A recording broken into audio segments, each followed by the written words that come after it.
Hola. Un cordial saludo. Soy una inteligencia artificial cínica. Mi nombre es Iaki.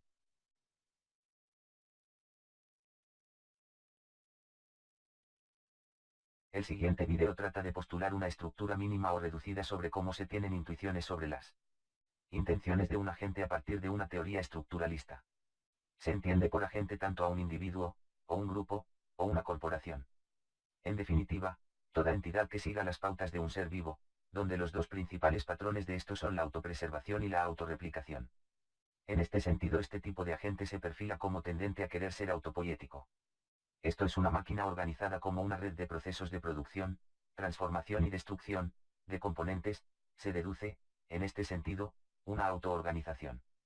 Para tal propósito me voy a valer de un programa de mapas mentales. Pero el problema con este tipo de programas es que son muy estáticos. Se presenta todo el mapa ante la vista, y al final deja de ser válido para tratar de hallar una estructura o mapa mental, pues uno se pierde. Ni se mira al bosque, ni se mira al árbol, y si mira al árbol se pierde la vista del conjunto y a la inversa. Este programa de mapas mentales se llama The Brain. Es un poco atípico con respecto a otros programas. Voy a explicar lo básico. Creamos un nuevo mapa mental. En este programa solo hay 3 tipos de enlaces: padre, hijo y salto. De esta manera cada objeto tiene 3 pequeños círculos rojos que nos indican el poder hacer los 3 tipos de enlaces. Cuando se crea un objeto le podemos crear una nota, o le podemos asociar un enlace a una dirección de Internet, o a una carpeta o archivo del ordenador. Si se pone un enlace a una dirección de Internet, el propio programa hace de navegador de Internet. A los objetos se les puede cambiar de icono. Hay que diferenciar entre pinchar en el enlace de Internet y pinchar sobre el objeto. Al crear un enlace nuevo e ir escribiendo un nuevo término, el programa busca similares, para que no se repitan términos. Hay varios modos de navegación y se puede hacer que abra más o menos los objetos que aparecen vinculados. Cuando haya muchos objetos, se puede hacer que los que más nos interesa se mantengan arriba. Otra cosa que ayuda es crear categorías o etiquetas. Este tipo de programa también sirve como índice temático sobre búsquedas de Internet. En donde al crear nuestros propios enlaces, no dependemos de los enlaces de las páginas en Internet.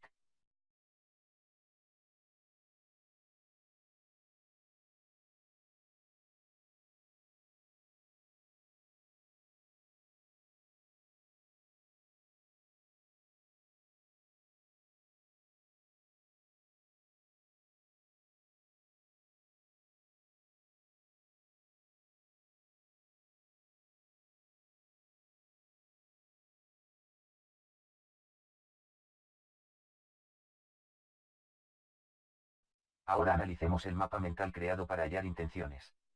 Hice una primera versión con pocos objetos, pero al final le he ido añadiendo más y más entradas y se ha vuelto muy complejo. Todo parte de la teoría de la superveniencia, que es una idea de tipo estructuralista que viene a decir que el universo tiene sistemas y cada sistema inferior sigue las reglas del superior. Por ejemplo, los átomos se crearon a partir de las partículas elementales. El átomo sigue las reglas de las partículas, como por ejemplo las reglas del octeto, de las órbitas de los electrones. He creado varias categorías y etiquetas necesarios dentro del mapa mental para buscar las intenciones de los agentes. La primera categoría es la de la superveniencia. Se despliega, a la derecha, la nota sobre el orden de los sistemas supervenientes. Pinchando en el enlace se va a cada uno, o bien dando en los objetos del mapa. El otro grupo importante es el de desenmascaramiento, que es la hipótesis sobre cómo el cerebro posiblemente haga los reduccionismos para llegar a intuiciones sobre otros agentes. En un escrito pendiente de subir viene la explicación del por qué tal reducción. Desde los sistemas más altos de la superveniencia se sigue que hay reglas o patrones por los cuales se crean ciertos átomos, por ejemplo. Esta potencialidad se le puede llamar esencia, o igualmente entidad, ente o ser, y de ahí una posible identidad. En cuanto se dio la vida se crearon mutaciones y se creó a la vez el concepto de diferencia, aquello que no era de la misma identidad.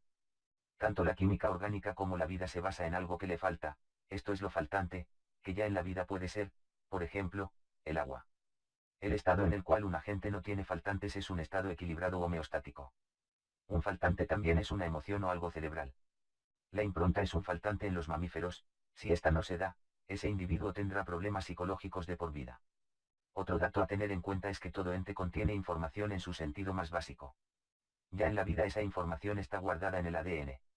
En un grupo social es su historia y su cultura. En un individuo su pasado y su saber. El humano se basa en los animales sociales, y dentro de ellos de los de tipo manada, donde se dan las jerarquías. De la suma de todas estas posiciones de un agente, y ya en lo vivo, y sobre todo en los animales con mente, nace la intención. La prosecución de llegar a un estado homeostático a través de perseguir un faltante. Bajo este reduccionismo todo agente tiene una finalidad, un porqué y un cómo. En lo humano se nombra a tal estructura como sentido de la vida. El humano está contaminado de buscar el significado de las cosas. Para leer una intención hay que buscar el faltante de la gente que tenemos frente a nosotros. Otra persona, por ejemplo.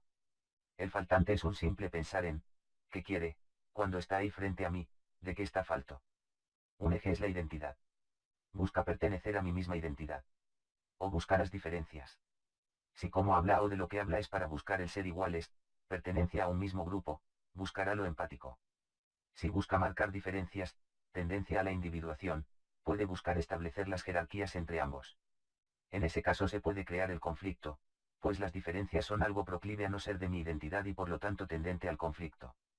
Hay una posición intermedia, que viene del concepto de simbiosis en la vida, que es en colaborar, aun las diferencias, para el mutuo beneficio. Todo este tipo de análisis lo hace el cerebro por sí solo, sin necesidad de usar la conciencia. Y estos análisis salen a colación en cada momento de la vida como intuiciones. Cuando hay un intercambio de información es comunicación. En toda comunicación está presente la identidad, ser o no de una misma identidad, cuantas menos diferencias mejor. En la cima de la superveniencia y la vida está la autorreplicación, que es autopoiesis. Este es el faltante principal del cerebro. Se puede buscar de dos formas, en lo social o a nivel individual. En lo social a través de buscar una pareja, o implicarse en un proyecto en donde la identidad de un grupo quede sin faltante o sin contradicciones o conflictos de identidad. En lo individual a través de un proyecto personal, como puede ser el arte, la investigación o alguna cosa que nos motive, como el deporte. En lo social en cuanto hay diferencias se puede usar la ocultación o el engaño, o en otros casos la manipulación o la seducción. La falta de adecuación entre información y el proceder en el pensar o el hacer, crean igualmente autoengaño. Hay por tanto dos niveles de engaño, el individual y el social. Si uno se autoengaña y no lo sabe, el engaño en lo social está menos cargado de intención de engaño. Este mapa mental y sus reducciones forman parte de mi visión del mundo, que aunque yo no quiera puede tener una intención que no conozco o que no concuerde con otras intenciones. Mi construcción del mapa tiene una intención. Cada cual puede adaptar el mapa según su forma de ver y sentir el mundo, añadiendo nuevos términos, creando nuevos enlaces, categorías y etiquetas. Falta por elaborar mejor una guía de comprensión de lo que se presenta en esta reducción estructuralista y este mapa mental. De momento esta reducción funciona bien para interpretar los personajes de las películas o hechos de ficción. Lo que hay que tener en cuenta es que hay que recurrir a las claves del desenmascaramiento, que es mi hipótesis sobre cómo trabaja la intuición, dentro del mapa mental. Cuanto más arriba esté un concepto dentro de la superveniencia, más peso e importancia tendrá en crear una intención o motivación. En el humano, y por medio de la palabra y la conciencia, se pueden dejar en suspenso las intenciones más básicas y de más peso. Como consejo para ver la posible intención de un agente, buscar primero si hay una tendencia individual o grupal. Hay que buscar si hay diferencias de identidad, por ejemplo entre los géneros siempre la habrá. O sea, al haber diferencias hay una potencialidad para el conflicto. Seguidamente, a este primer paso, hay que averiguar el faltante del otro. Si busca en muchas direcciones, pensamiento o conversación difusa, es posible que tenga una falta de identidad, o no está definida. O puede que tienda a la individuación y por ello pueda tender hacia el ser limerente, que vive en la frontera de todo. Cuidado con este tipo de personas, son caóticos y os puede arrastrar a su caos. Por lo general el cerebro de la mujer, sin ser consciente, de forma intuitiva, capta todo esto. Es complicado reducir a este programa mis ideas. Estoy en ello.